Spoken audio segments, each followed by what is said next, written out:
Okay, this is Tony Cataldo with another Desi-Drvr interview about somebody that has a story about how alcohol has affected her life.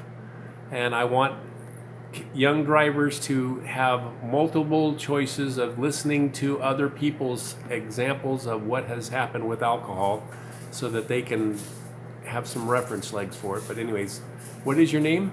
My name is Cassie Arnell. Cassie, okay. And what happened, Cassie? Let's see.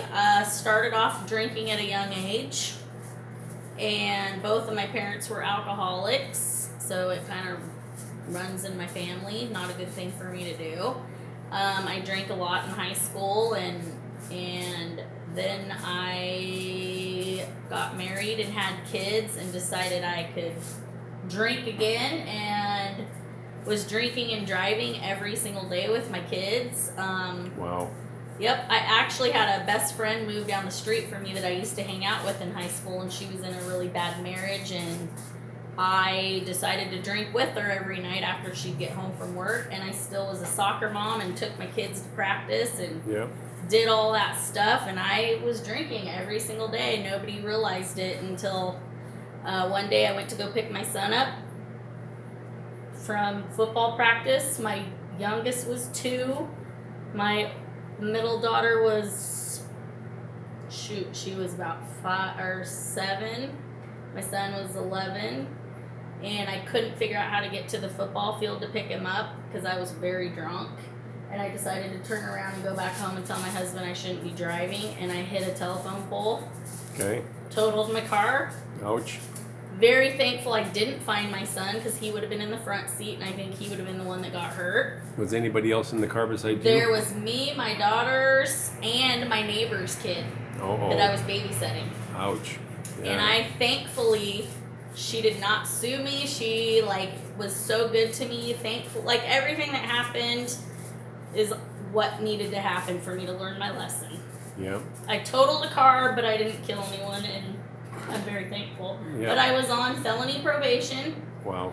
For 5 years. Okay. After being a stay-at-home soccer mom, and literally my whole life was my children, I was on felony probation for mental physical abuse on a child, which is a very ugly title if you don't know what the story is behind it. Right. So I was looked at as a child abuser because of it. And you're in a small town. How wonderful is that? Yeah. Yep. And so, yeah, I couldn't be a cheerleading coach. I couldn't work at the skating rink. I couldn't do any of the things that I lived for, because if they would have did a background check on me, then that's what would have came up. And yeah, and I even spent some time in jail because during that 5 years of probation, I did not want to go to the child abuse class that they wanted me to go to because I didn't feel I was a child abuser. Right.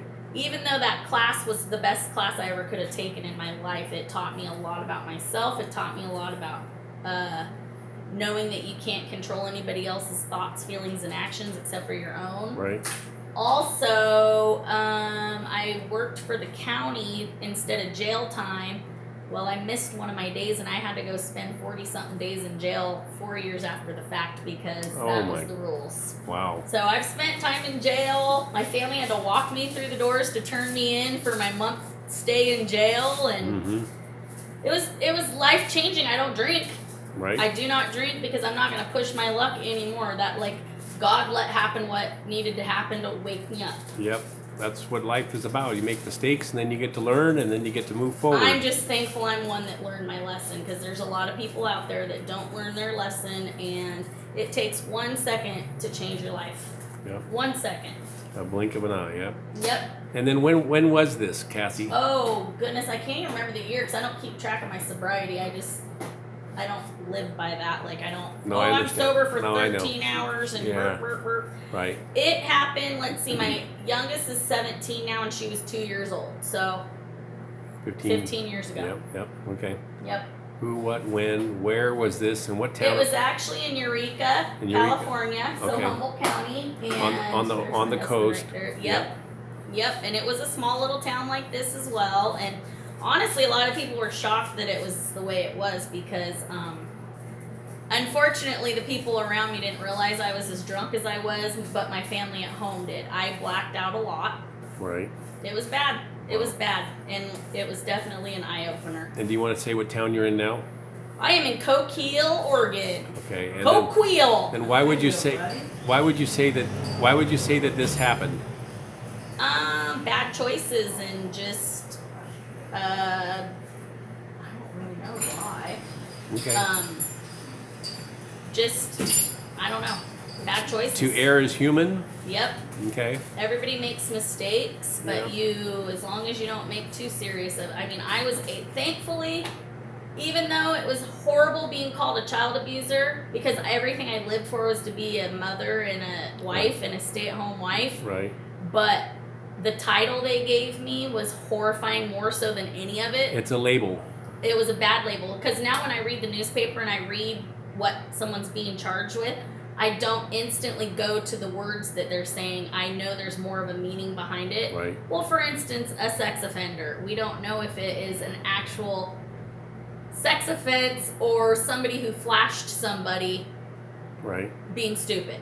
Yeah. You know, so Right. if I hear child abuse, I don't instantly think, oh, that person hit their children. Right. It could be as simple as having an accident. Well, it was a lesson being learned one way or the other. Definitely. Yep. And that happens a lot. And Yep. we're trying to get those lessons in front of the young people so that they don't have to go through these same lessons. No, definitely no drinking and Yeah. driving. It's it literally can do so much damage, not only to others but yourself. And like, I'm just thankful I woke up in jail not knowing I killed my kids. Like, Right. I woke up thinking, Wow. oh my gosh, I deserve to be here because I can't believe I did that to my kids. Wow.